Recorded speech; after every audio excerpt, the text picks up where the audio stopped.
Tell me how you feel. Is it real? I don't wanna overthink. Is it all for show? I don't know. Feeling like I'm on the brink of something beautiful, or maybe terrible. I know I shouldn't ask you to be open with me when I have my secrets that I tend to keep. Welcome, beautiful souls, to another episode of You Are Poetry podcast, the place where we dive deep into the oceans of self-discovery, self-belief, and the endless journey to finding our true selves. I'm your host, Rheta, and I'm absolutely thrilled to have you here with me today. So, my dear listeners, let's start today's episode in a way that feels like a warm embrace, a reassuring whisper to your heart. I want you to know that you are not alone on this path. We all have moments of self-doubt, and I've been there too. It's in these moments that we need to remind ourselves of one fundamental truth. You are enough just as you are. Your self-esteem is not just important, it is sacred. It's the foundation on which you build your life, your dreams, and your legacy. I want you to close your eyes for a moment and picture yourself as a child. Remember the innocence, the curiosity, the fearless self-expression that defined your early years? That child is still within you, waiting to shine. But over time, life happens. You may have faced challenges, heard criticism, and felt the weight of expectations. Those experiences can create layers of self-doubt and low self-esteem. The good news is that we can peel back those layers one by one. Now here's where the magic happens. When you recognize that your self-esteem is your own masterpiece in the making, you unlock the power to transform yourself. It's not about pretending to be someone else or seeking validation from others. It's about embracing your uniqueness. Oprah Winfrey once said, "The greatest discovery of all time is that a person can change their future by merely changing their attitude." I couldn't agree more. Your attitude, your self-esteem is the key to rewriting your story. It's time to affirm your worth, to celebrate your journey, and to acknowledge your inner strength. I want you to say these words with me. I am deserving of love, success, and happiness. I am enough just as I am. Feel the energy that comes with those words. Your self-esteem is your superpower, your secret weapon to navigate through life's twists and turns. It's the magnetic force that draws opportunities, joy, and authentic connections into your world. You see, by embracing your self-esteem, you're not just changing your life, you're becoming a beacon of inspiration for others. When you radiate self-belief, you empower those around you to do the same.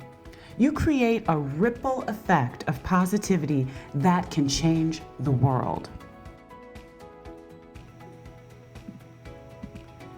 So many of you tuning in today may have just stumbled upon this podcast. You are meant to be here. I strongly believe that when the student is ready, the teacher appears. In so many ways, that has been true to me. When the reader is ready, the book appears. When the person is ready, the message appears that helps move them forward, move them towards, self-actualization and really coming into who they want to be. And that's really what we're talking about. We're talking about this incredible lifelong journey. It's an exhaustive journey. It's a painful journey. And for many of us, it's something that we've always been reluctant to start and to claim as something that we are working for. I think you could not find a better time in life to be able to find the information to find friends and people who can support you, and to find mentors that maybe are not in the same room with you, but are right there in the same path with you and sharing their knowledge and sharing their insight and really just encouraging you to stay the course. That's what I believe I was called to do. So I am Rheta. I'm a mom. I am a daughter. I'm a wife. I am many, many, many, many things. But I think the biggest thing that I am is I am a voice for the voiceless. I am able to speak into people's lives and really encourage them to become better, and not my version of better, not the world's version of what better means, but internally, once they explore who they are, what they value, what they think, what means something to them, I'm able to encourage them to embrace that and to walk in that truth. And the reality is that many times we don't have people who look at us in the raw material that we all are and see our potential and see what we could be, how we can mix up the ingredients that we uniquely have and become, a irresistible, delicious morsel of cuisine that people want to eat, which sounds really weird, but like that people want to enjoy, and come to the table of life, and see presented.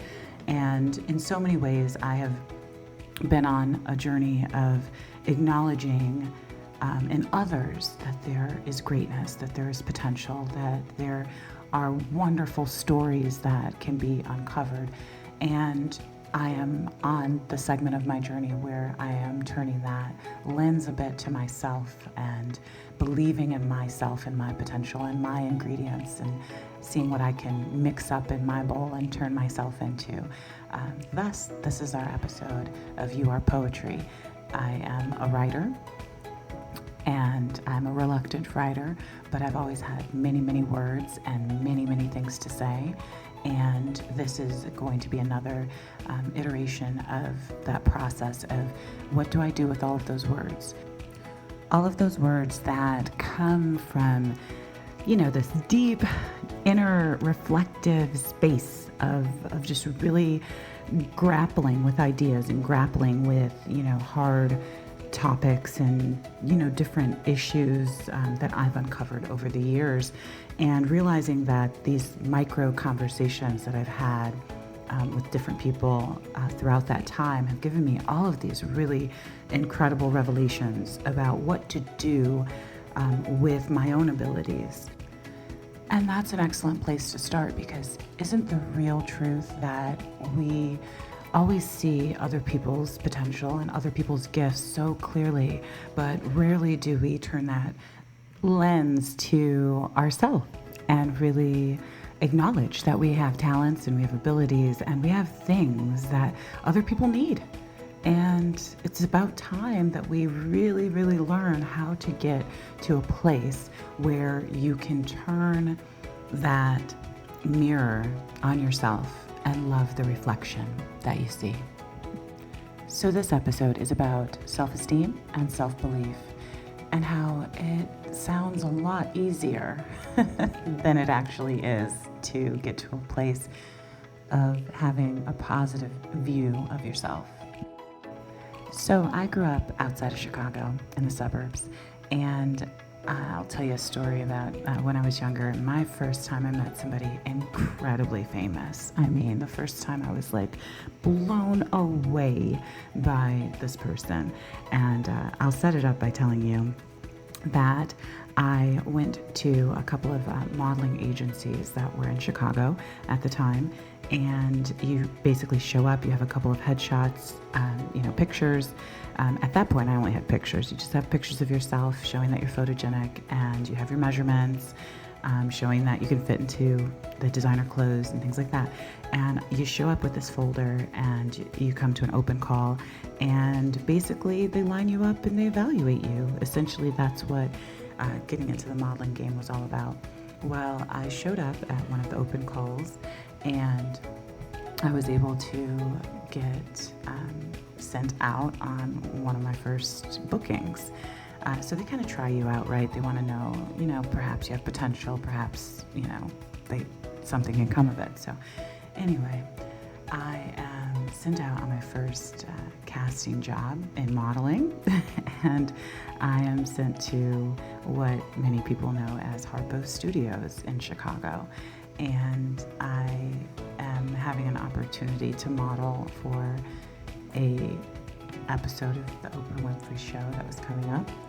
And for a million different reasons, you're very, very nervous. It's very, very early for one, and you show up and you don't really know a whole lot as a model.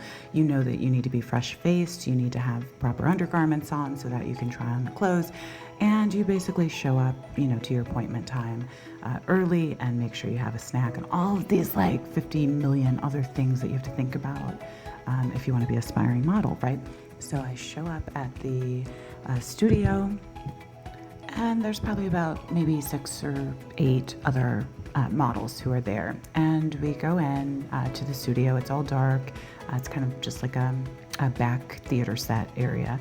And we kind of get briefed about what we're trying on and what we're doing. So it was an episode, it's called the Angel Network, which was her foundation that she has. And she would do these massive cleaning out of her closets shows. And she would, open it up to the public, and everybody could come and they could shop. And it would be all of these really amazing clothes that she's only worn once. Well, we were going to do an auction for Angel Network on the actual episode. So our job as models was to wear one of her, gowns or, something famous that she's been photographed in, and to then, come on out and have the item bid on by the audience members. So it was really fun, kind of energy around this show. So the day is moving along. We're trying on outfits and things like that. They're deciding, which dress fits better for which, girl. And I have to mention that I am one of the only African-American models who was there. And I was very meek, and I wouldn't call it insecure, but I didn't properly have this really strong, empowered, energy about myself. I really was reluctant to model. I was trying to prove it to myself more than anything. And so when this situation happened, now as an older woman, I can really, really appreciate that moment. And I carry that experience with me, and it's this. Imagine being a model backstage, trying on dresses that are from amazing designers, and you're just, happy to be here. It's exciting. You're almost like, wait, do I get to meet Oprah? How is this going to happen? This is incredible. And they have something called the Eyes in the Sky. So over this intercom comes a voice, and it sounds a lot like Oprah, but it wasn't Oprah. I come to find out later it was her producer of the show. But she says, everything looks great down there. And then she says, that model. And she had one of the ladies come over to point to which model she was talking about. And the lady stopped in front of me, pointed at me, and she said, yes, her. She was like, we need 10 more of her, tomorrow. Call the agency. It was unbelievable. So I'd be remiss not to tell you what I wore. I wore one of her gowns. It was an Oscar de la Renta, if I'm not mistaken, red long gown. I believe she wore it on the red carpet. She's been photographed in it. And I had it, so many clips in the back just so that it would fit. It was absolutely a stunning dress. And then come to find out the next day, as far as the lineup, I was going to be one of the first ladies to come out as she opens the show. So there was just a lot of excitement. The next morning for filming, we as models are put in our gowns and we're walked down, the side of the studio where we're going to enter. And I kid you not, there, just a few feet in front of me is Oprah, Gail, and an assistant came out and said, oh, Desmond Tutu, who is a South African human rights activist, was popped into her office just to say hello. He was in town and he just wanted to say hello.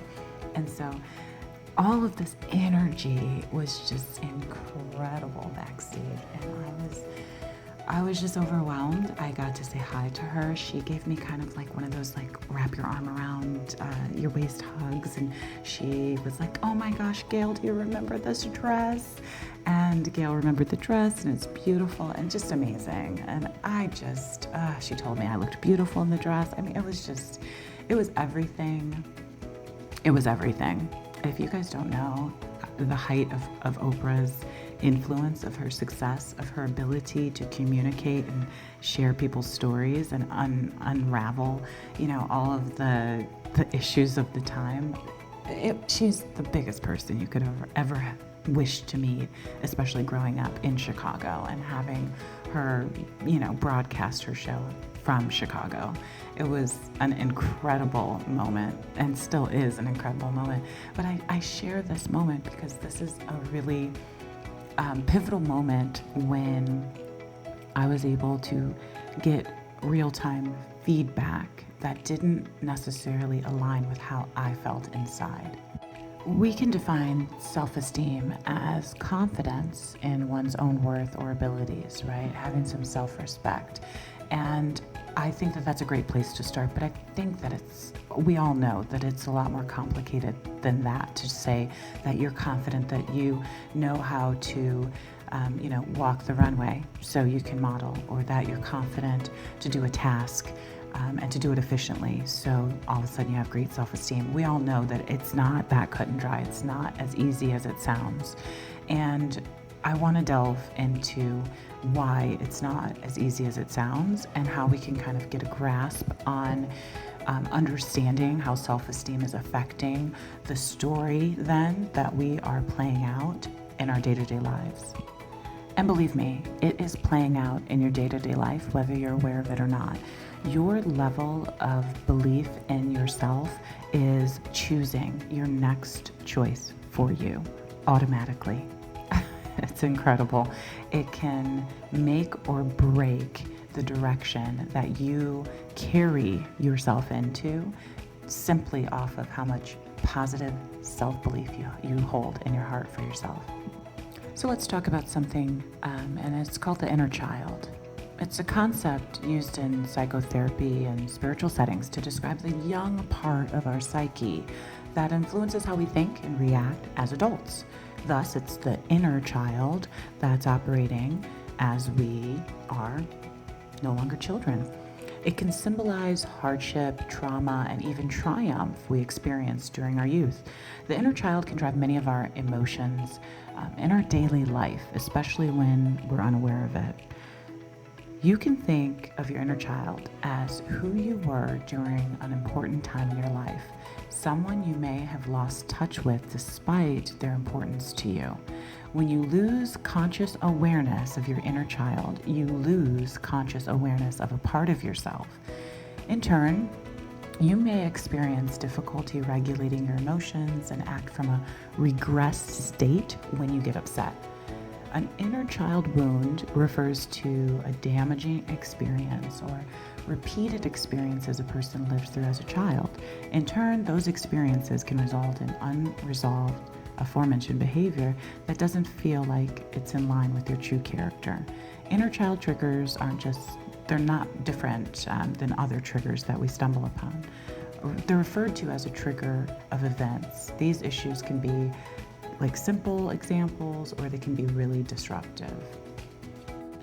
And honestly, it's not until they're really disruptive that we even feel like we need any help for them, Situations come up, we have a temper tantrum, we have a freak out, we have low self-esteem as a byproduct of that, and we don't even realize that it's stemming from something that has been a continuous input.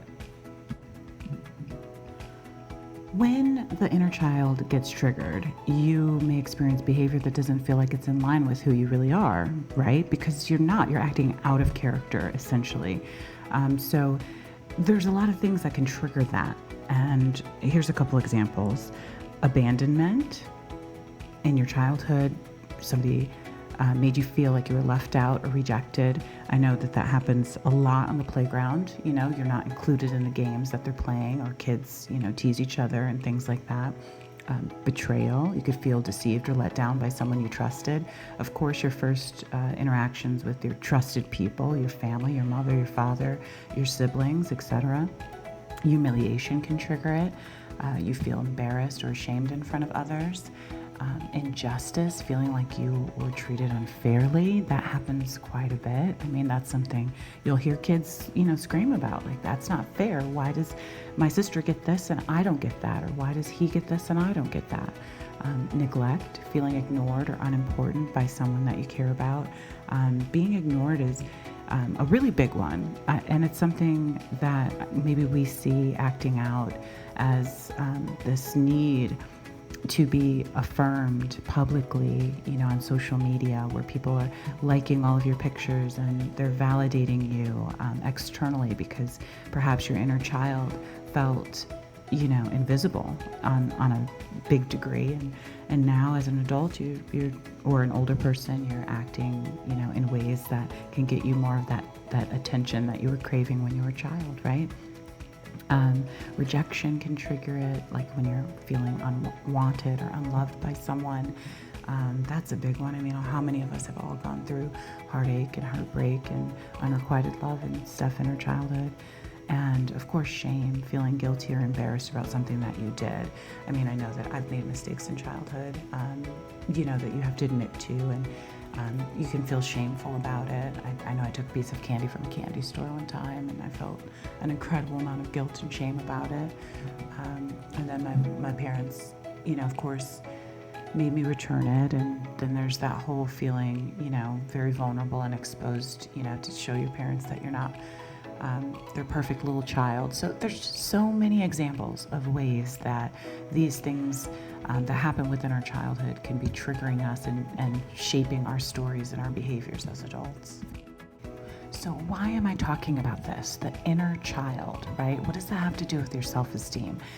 Essentially, if there are issues that are coming from how we were treated as a child, and then we've carried them along this journey and we've grown up along the way, but we still hold on to that wound and that pain is still erupting every time it's triggered, we have something that we need to focus on and that we need to work through in order to get to the other side, which is a healthier self-image and a healthy level of self-esteem. So it's sometimes easier to identify the signs of the wound than it is to identify the source of the wound. So I'm gonna throw out some things that maybe if you're experiencing, and I know that I've experienced many of them, that will be a sign to you that perhaps there's some wounding within your inner child, okay? So if you normalize abusive behavior, and this is something that I can tell you is a big issue. Because the second you become aware that a behavior that you have experienced repeatedly is abusive, I'm telling you, the level of disdain and hatred towards ever experiencing it again is massive. And here's an example.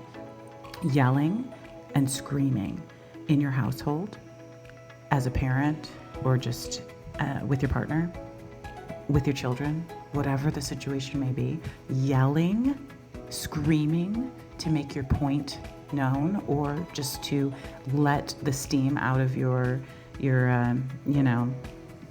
pot that's boiling over. That is an example of normalizing abusive behavior. Yelling is an abusive behavior. I don't know who would disagree with me, except the fact that we all yell. We've all lost our temper. But I'm talking about the frequency of it. And then to normalize it and say that all moms yell, that all people are yelling at each other when they're in an argument, all of that stuff just adds to the toxic level of accepting and normalizing a behavior that is not okay. So that's one little red flag there for you, that there's some wounding that happened when you were younger that you need to address. You use aggression as a solution. So there's another example that goes hand in hand with the yelling. Like whenever you're aggressive and you feel like that's a solution to whatever your problem is that you're dealing with, you feel worthless. I'll let that sink in for a minute. You feel worthless. You feel like you don't belong. You feel like you're not good enough. You feel like you're not lovable. You feel like you're not safe. You feel like you're not seen or heard. You feel like you're not understood. You feel like you're not valued. You have difficulty trusting others. You have difficulty expressing your emotions. And you have difficulty setting boundaries. Or one of my personal favorites that I've had to deal with and grapple with is you have difficulty making decisions. Because what ultimately does it mean when you make a decision? That you are confident in your line of thinking, in your decision-making process, that you have the ability to deal with the consequences of that decision and the benefits of that decision. So all of these can be just some warning signs that there's some wounding that needs to be addressed as you move forward. Now, before I move forward, I have to say this. If you feel like you've recognized, any of these signs of this inner child wounding and your stuff is really heavy, or maybe when I was bringing up those signs, it created a real strong emotional reaction from you. Those are all really, really good signs that it's time for you to do some work, and work is never on your own. I just want to be there. I just want to make this clear. What I am presenting is insights and conversations that I have had with myself, that I've had with my friends, that I've had with my siblings, my mother, my father. These are conversations that we don't have enough on a platform where we can start encouraging and supporting other people to start healing their stuff. Okay? So I am presenting information to you, and you are going to take this information and apply it where it needs to be applied. Okay? If you feel like you're struggling with any of those signs that I mentioned, consider seeking professional help from a therapist or a counselor. I am telling you this because I have read a lot of self-help books. I have gone through a long journey of writing and reflecting and going over painful experiences and rewriting them and reshaping and revising my inner world, okay, so that I can align it with my outer world. And it is painful, grueling, real work. And I am not going to kid you or convince you otherwise. It is hard work and it takes a long time. Okay? So, I say that to say that I'm going to give you some information so you don't have to be typing and, going to the library and doing all the deep dives that I've done over the years. Okay? I am here to help guide you. But you have to take the accountability to know what type of help you need and to know if it's more than a motivational talk that you need or some encouragement that you need, and it's something that you need a therapist or a counselor or someone with the proper credentials to help you get to the other side of you on your journey. Okay? I have to say that. I'm going to keep saying it. It's hard work. So, here's some more information about how you can start the process to heal your inner child, okay? So that you can know what to look for as far as tools to start this process, okay? The first step, acknowledge your inner child. So talking about it, getting familiar with what the inner child is, reminding reminding yourself that you're looking out for yourself and sending yourself love. And yourself is you, the smaller you, the child you, the vulnerable you, the little you that's inside. We all have an inner little kid. Okay? So acknowledging that you have this inner child, and then talking and sending love and good, positive support to ultimately yourself.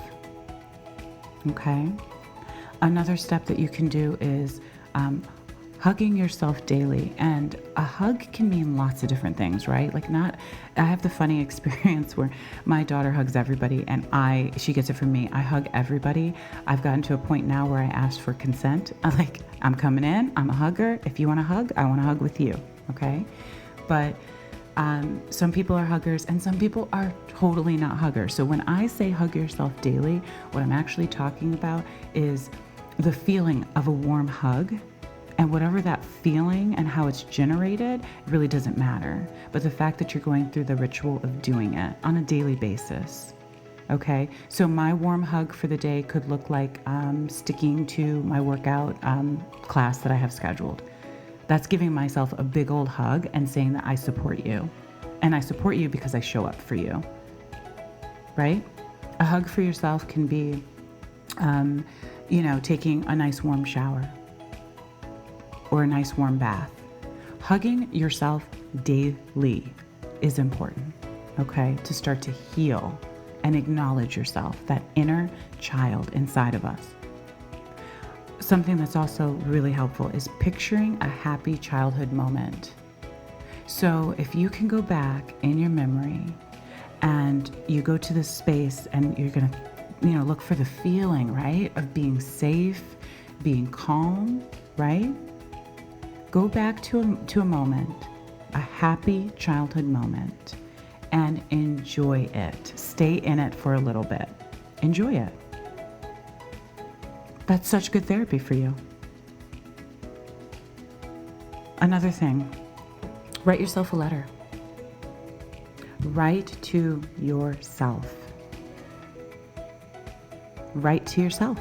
I'm a writer. I'm going to tell you, I can write it for you. Okay, I'll give you the first couple of lines. Dear me, I love you.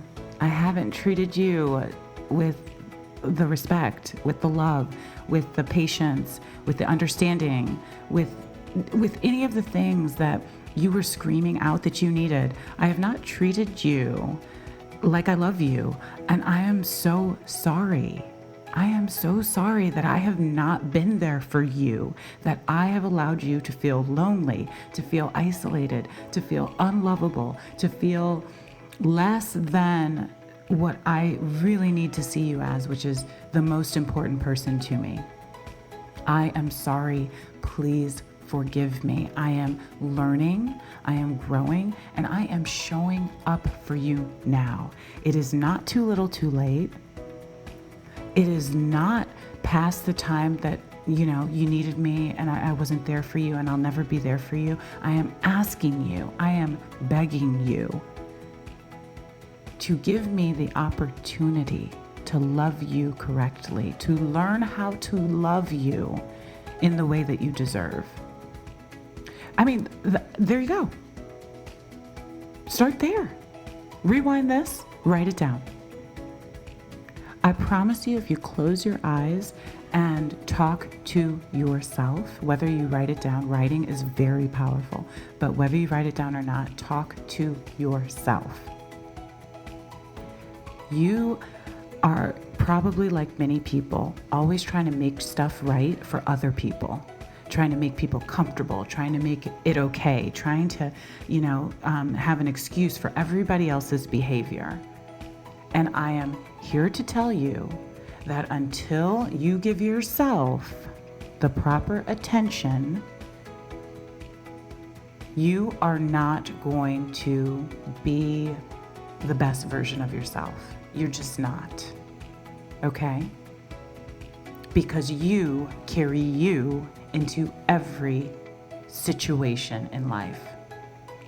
And if you are not okay, no situation can make it okay. You cannot find love if you do not love yourself. You cannot find happiness and joy in the experiences that happen to you if you do not have happiness and joy that you are constantly cultivating and protecting in yourself. All of the things you want, you already have. You have not acknowledged them within yourself. I am talking to you, but I am actually talking to myself. So when you say hurtful things to people, remember that's how you feel about yourself. When you say loving things to people and encourage people, remember that you hear it too. Write letters to yourself. Talk to yourself before you talk to other people. Okay? Another tool, identify triggers. So, there's a couple of words that have come into the human expression as of late, and trigger, is one of it, right? But it's this idea of, something is like the cause, like it's all of a sudden it's triggering a different reaction, right? So if you can identify where you know who you are, and you go through an experience and something happens in that experience and it makes you act out of character, like we talked about earlier, where you don't recognize your true self, you need to identify that key moment, because that's where the work is. Okay? You have to address that trigger in a healthy way in order to remove its impact on the behavior that follows the trigger. Okay? That's one tool. Playing. If you're a parent out there, a lot of parents miss the boat with their kids. We're not playing enough. You're missing the most engaged playmate you will ever enjoy is your child. I'm telling you. Nobody enjoys Play-Doh more than a kid. Nobody enjoys sand at the beach more than a kid. Nobody enjoys water in the bathtub more than a kid. I mean, are you kidding me? Water in the bathtub becomes an ocean, a sea, a mermaid treasure chest. I mean, play. Play. What do you like to do? I have to ask myself that all the time. What do I like to do? When was the last time somebody asked you, what do you like to do? And you knew a really great answer. An answer of what you really like to do. Play. Playing helps you access joy. And when you access joy, you access the level that you need to be operating at in order to heal. A lot of people think, oh, I'm depressed, I'm upset, I'm angry. There's some healing work that needs to happen there. That's not true. That's not been true for me. The healing happens when you access joy. It happens a lot faster when you access joy. Get into a joyful state. However you do that is up to you. Get into a joyful state and do some healing. Allow your healing to happen. Okay? You can meditate. There's a whole world of meditation apps and meditation tools and things that you can practice meditation with. I also am uploading and have one already of a meditation practice that takes you literally 5 minutes. 5 to 10 minutes.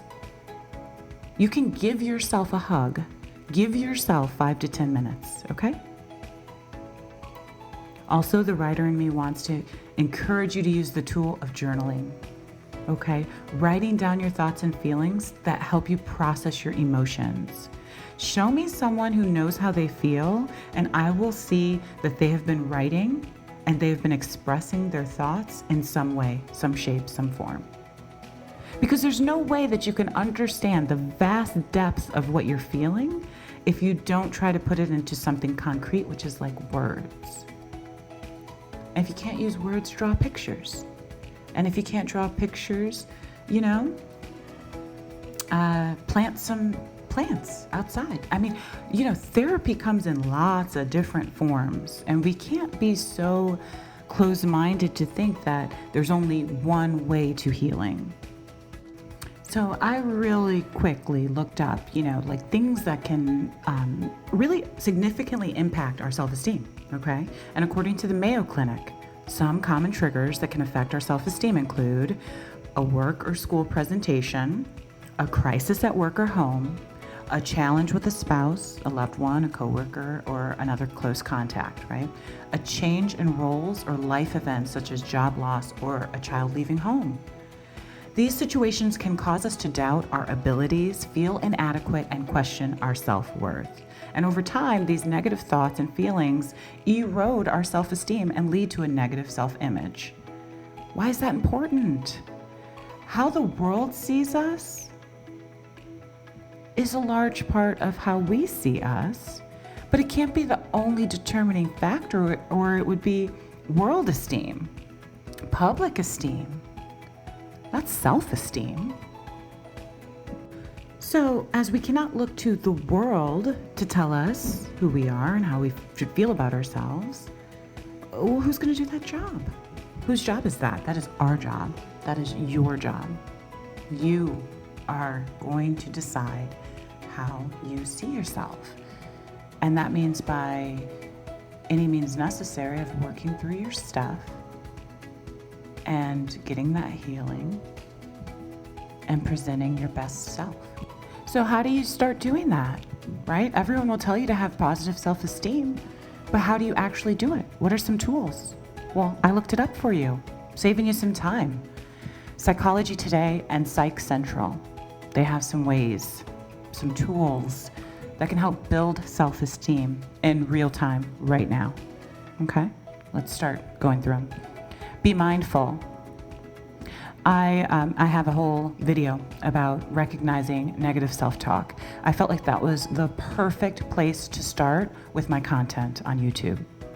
Negative thoughts and the habit of thinking negatively is probably the top on my list of things I cannot stand about myself first and then about others. And as I was taking an assessment of like what really determines the outcomes of things, what are the results to people's, behaviors, right? The negativity. I mean, I'm raising my children, they're young, and I have to combat their negative thought processes on a daily basis. I have to say, no, you can do it. Yes, you can read. Yes, you can write. Yes, you can try harder. Yes, you can make your bed. Yes, you can be kind. Yes, you can use your manners. Parenting is a full day work of combating negative thoughts that might present themselves and hitting them with the positive thought, replacing them with the positive thought, right? So being mindful is about recognizing that all of us, and perhaps maybe even from an early age, have a tendency to talk negatively to ourselves about what we're capable of doing, right? For children, it's a way of measuring their environment. They don't know if they can fly or not. They don't know if jumping off this couch is going to, result in flying like Superman or crashing, to the floor. They don't know that yet. Ignorance is bliss, okay? That's why they seem very positive and optimistic. But honestly, there's nobody more real than a kid. Nobody is going to tell you how it really looks tangibly than a kid, okay? So they recognize that they're being negative, that they're saying, I can't fly but I'm going to try, right? So maybe let's take a page out of our kids' books. I can't fly, but I'll try. Okay? And it's about replacing negative thinking with the possibility of a different outcome. Because if you try, maybe it's fun. Maybe you have a story to tell.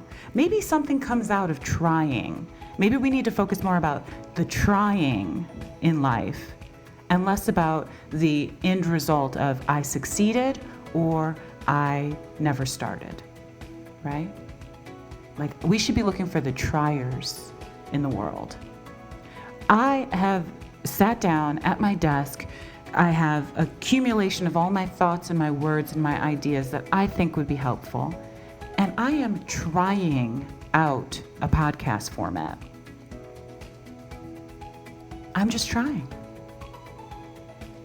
Okay? So the first tool is to be mindful if we want to build our self-esteem. I would take it a step further and say, be mindful, recognize that you are speaking negatively, right? And then challenging yourself to change that thought on the spot, in real time. I am trying to do a podcast. I don't know if it's going to be successful. I don't know if it's going to help you. I don't know if this particular episode is going to be the episode that helps you. But I am hopeful that whatever that energy in me that said, well, I'll give it a shot, I'll give it a try, I'm hopeful that my audience will present itself. In other words, the person who needs to hear my words, who needs to hear my message, who needs to be reached, at this time for this type of inspiration to heal and to move forward in their life, that they will find the right message at the right time for them. That's my hope. That's all. So the next tool is about changing the story. This is something that has really, really motivated me and my writing and everything that I want to create, with my YouTube platform and with podcasting. And it's the importance of changing the story. Understand where your self-perceptions come from and whose voices you are internalizing. Start with affirmations and repeat phrases to yourself every day. Okay, so this is the idea of we might wrongly believe that we are fully formed and concrete, but that's not true. There is an amazing thing, I'm not going to go down that rabbit hole, but there's an amazing thing called the growth mindset. And that's the ability to create new pathways in the brain, and by simply encouraging yourself away from old past behaviors, you can then get in line with new habits and new things, and you can grow, right? Maintaining a growth mindset. It's very powerful. You can look that up, or perhaps if you're really interested in that topic, you can let me know, under the video, just let me know, and maybe I'll dig into that a little bit more, okay? But changing the story has been pivotal for me as far as looking back at my childhood and what I felt that I was lacking, and what I felt as an adult, going back and giving myself, my inner child, the hug that it needed, the love that it needed, the acknowledgement that I needed. All of that helped me rewrite my story, my narrative. And the narratives, sometimes we're talking about your story. And yes, a lot of it is the story that you tell about yourself to others. But what I'm really, really talking about is the story that you tell yourself about yourself. I think, and I know, and I believe that you have to start there. Because that story, when you get that story right, that story changes, right? And that starts reaffirming who you want to be and who you believe yourself capable of becoming. Then that's the story that you just live, and other people are just watching the story, right? It's very powerful. We read stories, and this novel became a movie, and it wasn't until it became a movie where it became a massive, movement for people, okay? So maybe your narrative is first the story that you write in the book that you're reading about yourself, right? And then someone comes along and they offer you a production deal to produce the story and to share it with the world, right? And that could be your novel turning into a movie, okay? A blockbuster movie is what I grew up hearing, okay? So let's think about it like that. Change your story. Only way you can change your story is by going back to the beginning. The only way you can go back to the beginning is by acknowledging that there are some things that need to be edited out. There are some characters that need to be dismissed out of chapter 5. There are some storylines that do not serve you anymore, okay? So that's a great tool, changing the story. Another tool that they have is avoid falling into the comparison trap. Avoid comparing yourself to others and focus on your own progress. So this is a big, big one for me. I'm going to say this. I'm going to say this all the time, just so you know. This is a big one for me. Okay. And this one is about a phrase that I have and that I repeat and that I teach my kids, okay? And anybody who asks me about, comparing. Competition is with yourself. That is the only competition that is going to move the needle forward for you. There is the option of competing with others. But when you compete with others who have different tools, different resources, different minds, different behaviors, all of those variables, I cannot deal with that, okay? I can't deal with that. If I started saying, well, look who's got the better podcast, and look who's got the better this, and look who's got the talent to express a story in this way. If I start comparing myself to other people, I would probably be at a point where, depending on my self-esteem, that I couldn't even function. I couldn't even try. Because, what's the point, right? What's the point? If that is being done at such a high level, why even try? Okay? Comparison is a thief. Comparison is a thief. And why do I say that? Comparison steals your fuel. It steals your fuel. It robs you of the ability to take your self-esteem and to actually apply it to your life in some form or fashion, okay? So I always say the only competition that matters is the competition with myself. Have I moved the needle forward enough in this skill so that I feel good about myself doing that skill, okay? So comparing yourself has to stop, because this is not anyone else's journey. This is your journey. And chances are most of the people that you're looking at, thinking that they have it all figured out, thinking that they're amazing, thinking that they've got this whole thing, they've got the cheat code and look at them and they're so great. Chances are, okay, in that comparison game, that there are many things that they are flawed at, that they wish that they had, that they still are working on, okay? And you just don't see it clear enough because you're not in it. Nobody can see what I am lacking and do a real internal audit of me but me, okay? And there's good that comes along with that, and there's bad that comes along with that. If you view that internal audit as I am less than, I don't deserve, whatever follows, that's a negative, destructive way of using the position of auditing yourself. But if you use it as a tool to say, okay, this is an area that I need to throw more resources, more energy, more focus, right, towards, so that I can improve myself in that area, now you've moved into a whole different space, and I'm telling you, nobody can touch you. Nobody's opinion can touch you. Nobody's opinion can touch you. That should be the goal. Their opinion of how good you are, their opinion of how bad you are. Nobody can touch you when you are your own auditor, okay? And your own competition. Their next tool that they suggest is surround yourself with positive people. Spend time with people who uplift you and make you feel good about yourself. I don't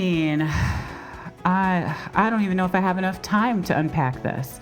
Surrounding yourself with positive people is sometimes not an option. I'll just put it to you that way. Sometimes you might be the only positive person in the room. You might be the only positive person in your life. I see you, I hear you, I feel you. I have been said positive person. I have been that one before. Okay? I've been there. I totally understand that surrounding yourself with positive people is the equivalent of, these podcasters and people saying, oh, it's so easy to make $10 million. Look at how I did it on Instagram. Okay? No, it is not easy. First of all, it's not easy to surround yourself with the right people, let alone positive people. And there is a difference. Okay? The right people have the right tools, the right resources, the right know-how at the right time when you need it. Okay? Has nothing to do with being your cheerleader. Okay?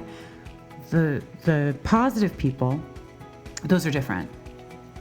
Positive people have no buy-in. They have no buy-in in your journey, in your life. They're positive people. You come across them and they uplift you. I will go to the grocery store and I will run into people and they are positive people. And I will say, I am coming back to this place. I love it here. They don't have any buy-in on like what I'm doing and, what I'm building and who I develop to be and, like positive people. So I think maybe we're forming this idea about the tool of surround yourself with positive people. And then we do an assessment of the people who are currently surrounding us and we find them to be lacking in that department. We think, oh, we've got to get rid of everybody. No, surrounding yourself with positive people are uplifting people.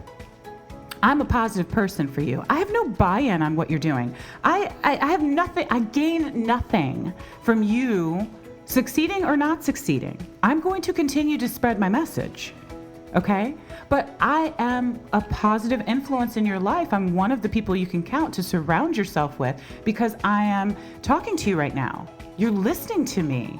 Hopefully you're gaining some insight and some messages reach you and help you, okay? So my childhood, I had to surround myself with positive people, and they were all authors. There were Langston Hughes, they were Oprah Winfrey, they were Iyanla Vanzant. I mean, and the list goes on and on and on. People, you pick up a book, you read it, and they're positive. Positive people write books all the time. Read those books. Okay? Surrounding yourself with positive people is an experience. So I'll give you another example. I signed up for a gym because I needed to turn my healthy lifestyle around.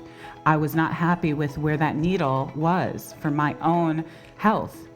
And so I said, I'm going to compete with myself and move the needle forward. That's what I'm going to do for my self-care. Okay? And so I joined a gym. And I didn't join just any gym. I tried out a gym until I found a gym that had positive people that I interact with when I go to the gym. I love my gym. I go to the gym. I can't even call it a gym. It's not really a gym. It's a gym, G-E-M. It's a jewel, okay? But it's not a G-Y-M. It's not a gym. It's a studio. And there's predominantly women there, and we go and we do yoga and we do bar and we do cycle class and we vibe out and we are positive people. We interact with each other in a positive way. And that is one area that I surround myself with positive people. Another place you might strive to surround yourself with positive people would be wherever you spend your free time. Don't go to the bar with all the negative Nancys posted up at the bar and they're miserable and you can't find a man and nobody's here and I hate dating and life is miserable. Don't go there. Why are you going there? Okay? Surround yourself with positive people. Positive people create positive experiences, positive memories, and they are like a cheat code to self-esteem. Okay? They make you feel good. They make you feel really good. And then you should strive to be a positive person that interacts with other people too, and you be a positive source in other people's lives. That's what I'm doing here. You Are Poetry podcast is about me telling you how I see you. You think you have to be, special to be written about, and I'm telling you, you don't. You are worthy. You are lovable. I can write about any person. If you want me to write a poem about you, okay, send me a message. And I will write a poem about you if you don't believe me. You are poetry. Okay? Another tool is practicing self-care. Now, we hear about this all the time. This is really annoying. I am a massage therapist. I'm a board-certified massage therapist, okay? That's my background. I love healing therapies. I love everything that has to do with taking care of yourself and feeling better and massage and healthy diet. I love all of that stuff, okay? Self-care, and most of what I'm going to be talking about in my series and stuff, is about caring enough about yourself that the behaviors and the things that follow are positive and uplifting and encouraging in your life. Okay? So practicing self-care takes on a different meaning when you are healing that inner child and you're doing other, important work towards being a full, whole, healthy, happy person. That's what I want for you.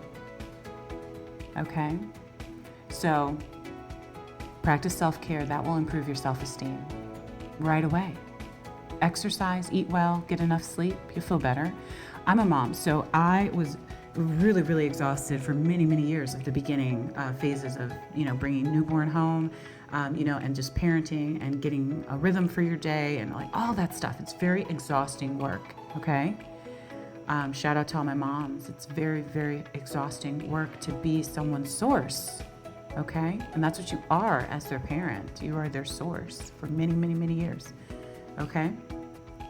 So not getting enough sleep was, I remember I did a program. I won't go into too many details, but I did a program that required me to go to another state and stay in another city. And I stayed separately from my 6-month-old actually. And the first night, he was with his father, but the first night I went to sleep, I rested, I woke up the next day, I was like, oh, I feel like myself. I feel like myself. It's incredible. Sleep? Get enough sleep, okay? Another tool they have is be grateful. Focus on what you have and what you're grateful for, okay? I know gratitude journals are a big thing. I've never really gotten into gratitude journals. I do write 1 to 2 sentences every day. I also write poems every day. I believe in writing every day. You're gonna hear it probably on every episode anytime you talk to me. I believe in writing every day. I believe it helps in so many ways. And if you don't know the first thing about writing every day or don't think that you can do it, you're wrong, number 1. And number 2, just write how you feel. 1 sentence. I felt like crap today. That's all, period. Tomorrow, I felt a little less like crap today, period. The next day, surprisingly, I don't feel like crap today, period. The next day, you know what? I felt pretty good this morning. Even had enough energy to go to the gym, period.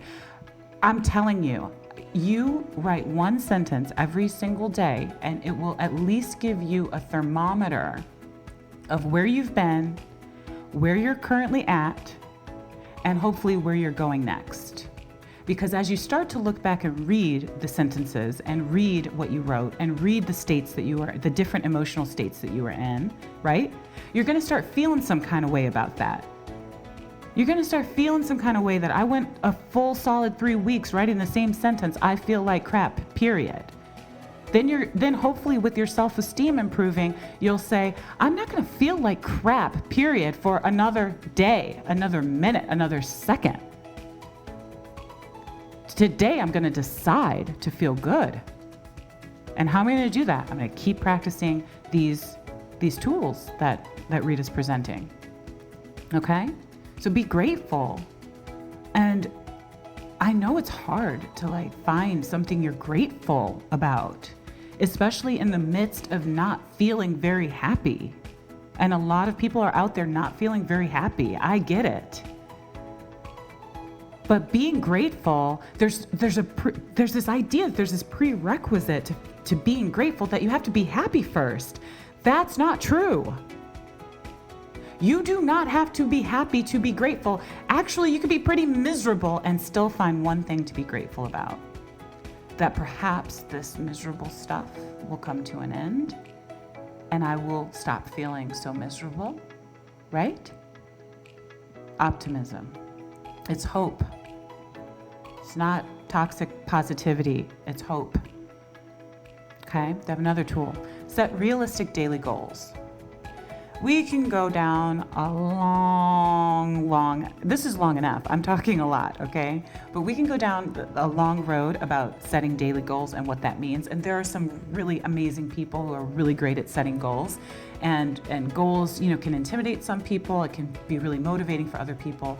I love that they said set realistic daily goals. I love everything about that. Realistic is measurable, right? We can be real with ourselves about what we're trying to achieve here. Daily, that's measurable, that's attainable to say I can do something daily. You can tell yourself to do something daily, okay? And you can do it. If you don't, we're gonna work on that with self-esteem because you should be able to do something daily and stick to it. That has to do with self-respect and honoring your voice and making a commitment to yourself, okay? I know because I did it. I did it in practice. I said, I'm writing every day because I didn't believe I was a writer. I didn't believe that my words on paper or over the airwaves or whatever were valuable to someone. And I am mistaken. I was mistaken. And it took me writing every day to finally get that through my thick head. So it might take you doing something every single day to get it through your thick head that you are worthy, you are lovable, you are amazing, you are capable, okay? So I'm not gonna let you off the hook about that. Set realistic daily goals and achieve them, all right? And then celebrate them. A lot of people think they get this gold medal for not celebrating the fact that they got the gold medal. I'm sorry, if you give me a gold medal, I am going to enjoy it. I get to decide how I celebrate it. That's everybody's, authority, right? Decide how you celebrate it, but for gosh sakes, celebrate yourself, celebrate the moment, celebrate the achievement. And celebrate just means access the joy. That's just, it's, a little cheat code. Access the joy that meeting that goal should have brought you. And if you don't access any joy after that goal, then it wasn't really a goal. I don't know about you, but I go to my kid's hockey game and he scores a goal. I'm excited. I'm off the chair excited. I am jumping up and down, running around. You can ask anybody who's there. I am absolutely that mom. I celebrate it. I don't know how many more goals, as a hockey mom, I'm gonna see. So I'm there 100%. I'm present. I'm excited. We've been working on this. It was a realistic daily goal for him to practice every day in the driveway and shoot his pucks into the net and get it in the net. And then when he does it, you think I'm not gonna celebrate that progress, that achievement? Come on, live a little, celebrate. When you win, celebrate it, okay? And let's see, the last tool here is channel your inner rock star. Do something that makes you feel good about yourself, such as singing, dancing, or playing an instrument. So I saw the most brilliant thing. I was talking to my mom friends the other day about this. I saw the most brilliant video. It's just a quick video. I think it was on Instagram. And this lady talked about how she dances in her living room after she drops the kids off at school. And she, of course, accesses joy. And she's moving and grooving and laughing at herself and feeling silly and feeling good and, back inside your body. So many times, when you go through motherhood, your kids are always on you. They're hanging off of you most of the time and they're touchy and all this stuff. And you kind of have overload, sensory overload a lot, as a mom. And so getting back into movement, I know with exercise and stuff, getting back into feeling your body and dancing, oh, it's so powerful. That's such a good piece of advice right there. I just want to stop and pause right there just to thank you so much for listening.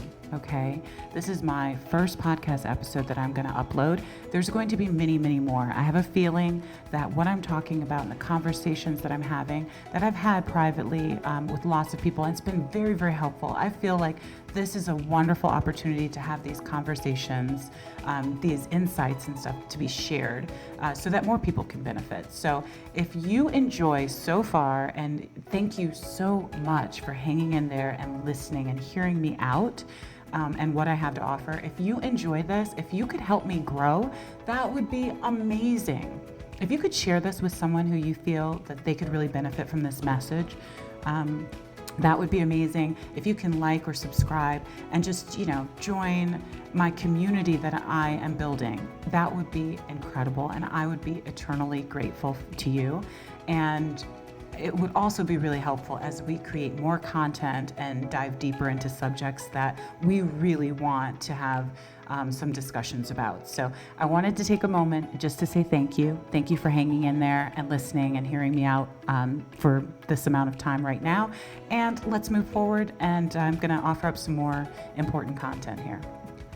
You heard me earlier mention Oprah's comment about the ability to change your future by changing your attitude, right? And that's this whole concept of perception being reality. So what you perceive then becomes your lens and how you see every situation that you're in, every person that comes into your life, and just, overarching your life as a whole. And that's really, really important because we're talking about self-esteem and self-belief. And so if that is the one attitude that you can change, imagine how that can shift your future. Imagine how that can shift your ability to make different choices moving forward, right? So I grew up in Chicago. Oprah was massive, is massive. She's brilliant. She's very intelligent. She's incredibly impactful, and very much an inspiration for me, moving forward and finding my voice.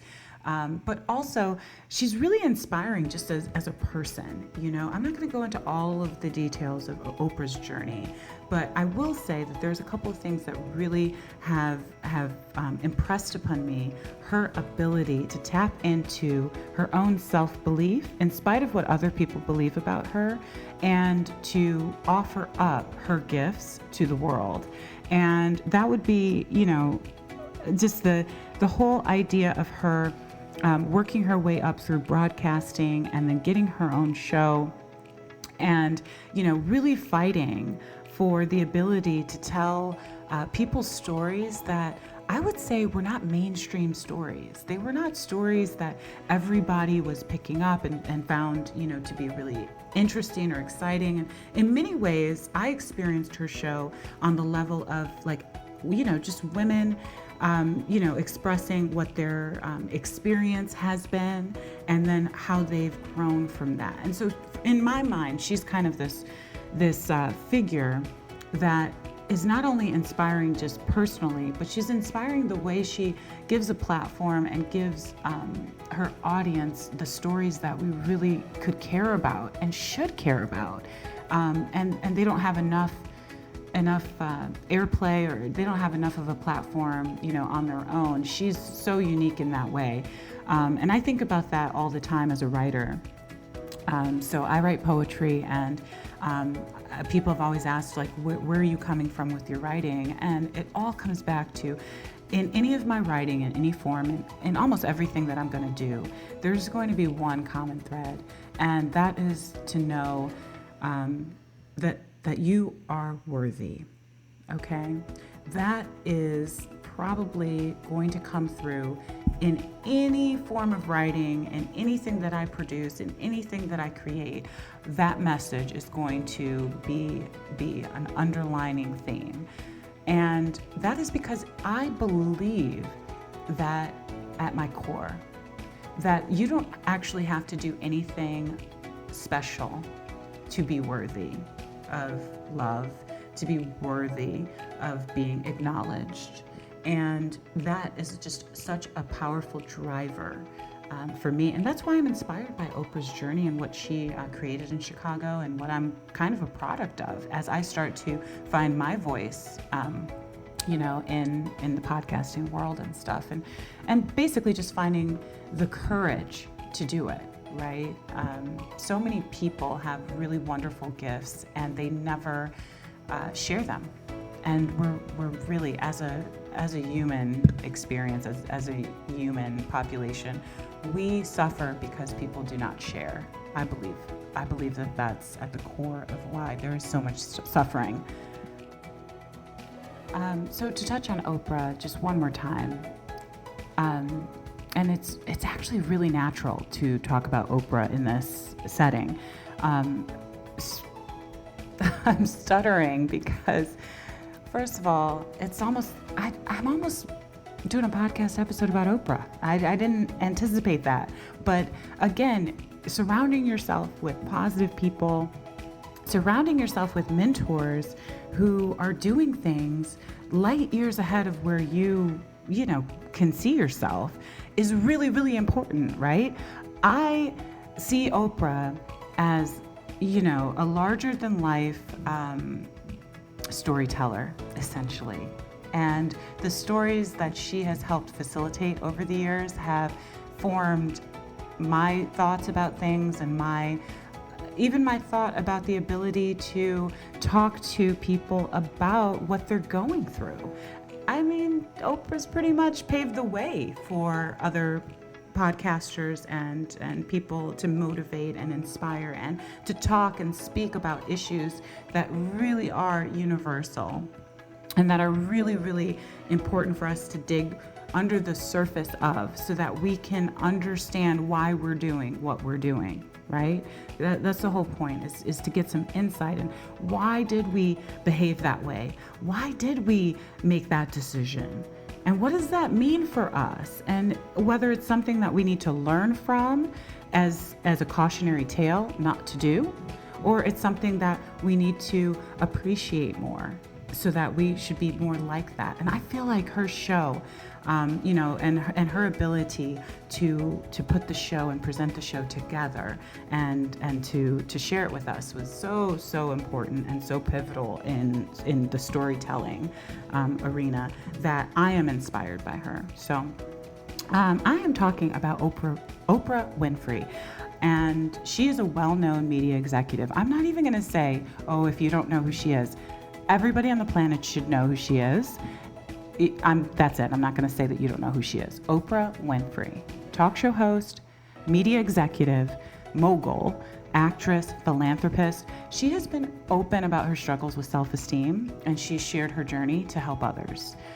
That is ultimately what many of us should be tasked to doing, is to share our journeys so that we can help others. There are so many times when you feel like there's not a blueprint, that there's no, book that tells you all of what you're supposed to know to figure this life experience out. But I will tell you, if you start paying attention to the great storytellers of our generation and of times past, you will really gain some insight that would take you many, many millennia on the planet to understand and to get to a point of mastery. Okay, so we should all be just learning from the storytellers that have come before us and that tell compelling stories to us. I would say that self-esteem is probably the starting point. There's lots of different places that people feel like they can start from, as far as the self-help, development, self-care, all of that stuff like wrapped into one. But I am going to start at self-esteem. I believe Oprah is the epitome of the importance of having self-esteem, in spite of what people told her about how she looks, how she speaks, how her background, where she came from, and things like that. Despite of what the world was telling her, she had the ability to tell herself something different, and her ability to overcome the adversity and all of those naysayers, her ability to overcome that, and then to be able to share what she has shared in her career and her life and her legacy, that is really, really a gift. I'm trying to think of what else with Oprah that she had emphasized. I know she's really big about self-care and taking care of things, but let's see. I found this article. It's by Stu Maggs, and Oprah's words on self-esteem are quoted. She suggests that we should pamper ourselves rather than waiting for someone else to do it. We don't need someone to be behind us, always saying that they love us. We just need some time for ourselves to gain that confidence in ourselves. So anyway, I'm gonna get off of that topic, but I just really feel like if you walk away from this and you've learned one thing about this woman, it would be that when everybody else disagrees, when everybody else thinks they have you pegged, when everybody else has an opinion, the only opinion that matters and that should matter is yours. And the only way to exercise that type of discipline in the face of adversity is to improve your self-esteem. So to me, self-esteem is a superpower, okay? It is probably one of the single most transformative forces in one's life. I'm going to say that again. Self-esteem is a superpower. It is easily one of the most transformative forces in your life, okay? Authenticity and self-belief, this is all about being who you are, then being confident enough to be who you are, no matter who the audience is. And believe me, I mean, there's an audience. Someone is watching you.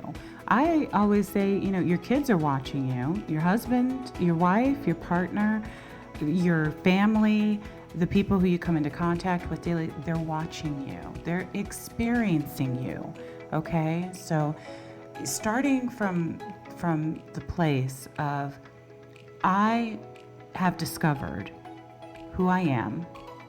I now know that who I am is worthy and is lovable and is everything that I need to be. And then moving forward from that place and making decisions that support that belief, it's a game changer. And I want that for you. I wanted that so badly for myself that I went through all of those tools that I mentioned earlier, and I did all of that work. Maybe you take one of those tools and do some work. I definitely don't suggest that you just think that you have great self-esteem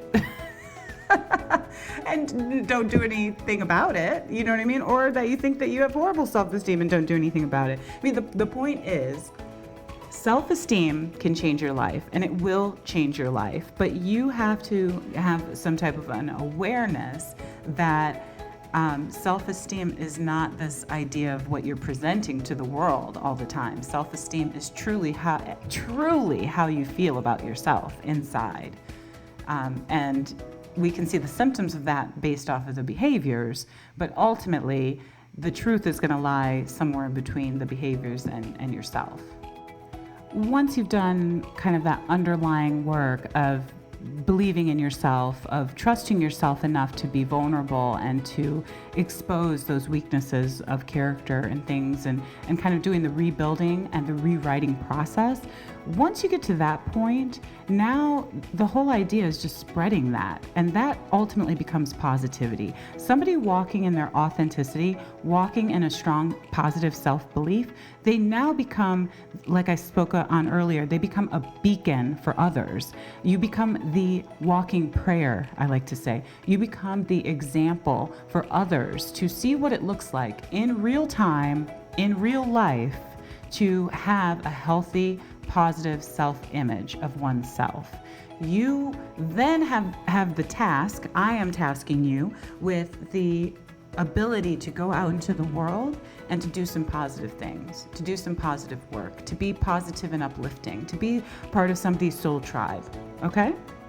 To take that core belief of I am worthy and then repeat it over and over and over again.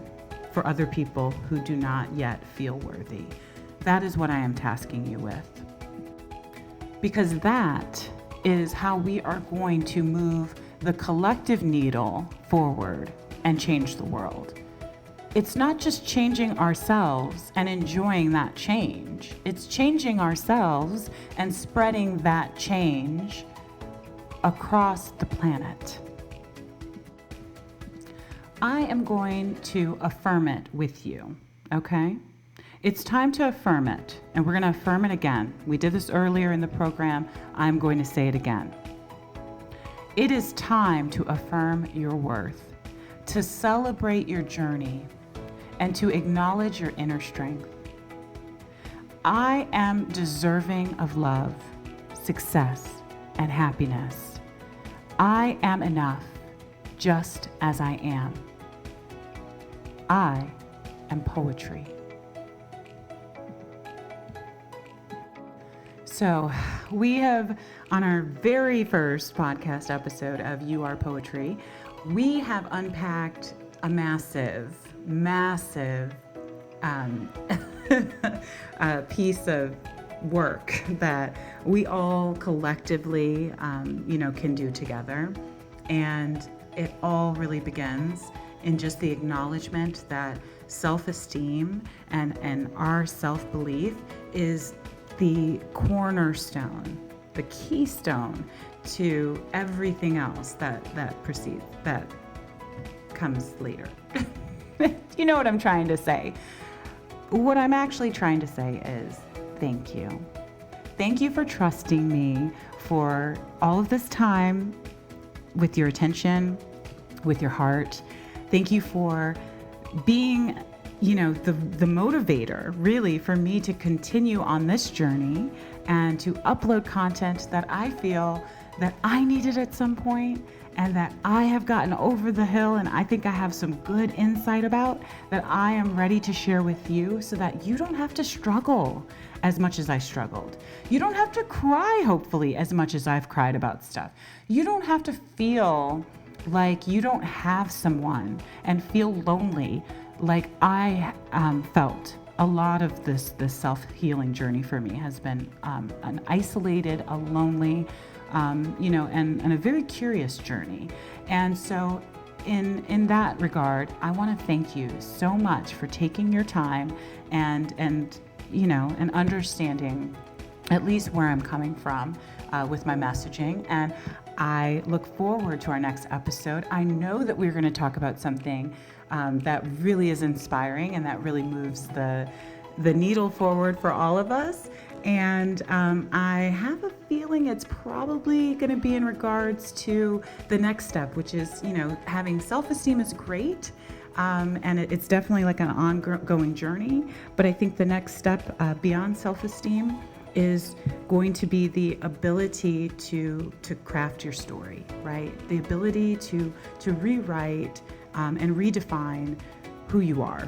And I want to help you do that. That's really in my wheelhouse as a writer, and I'm going to help you get started with that process. So definitely stay tuned for our next podcast episode, and I look forward to hearing lots from you guys in regards to topics that you'd like to discuss, things you'd like to work on, things you'd like me to work on, and just overall, I just send lots of love and light out to all of you, and I appreciate you. And I look forward to our next time together. Now, my beautiful listeners, I want you to carry this energy with you. Remember, you are enough, just as you are. Your self-esteem is your crown, and it's time to wear it with pride. As we come to the end of this episode, I want you to know that this is just the beginning of our journey together. I'm here to support you, guide you, and inspire you on the path to realize your full potential. Thank you for joining me today. I can't wait for you to tune in to the next episode where we'll explore even more ways to nurture your self-esteem and embrace your extraordinary self. Until then, keep shining and remember, you are enough. You are poetry. This is Rheta, signing off with love and inspiration. Tell me how you feel. Is it real? I don't wanna overthink. Is it all for show? I don't know. Feeling like I'm on the brink of something beautiful, or maybe terrible. I know I shouldn't ask you to be open with me when I have my secrets that I tend to keep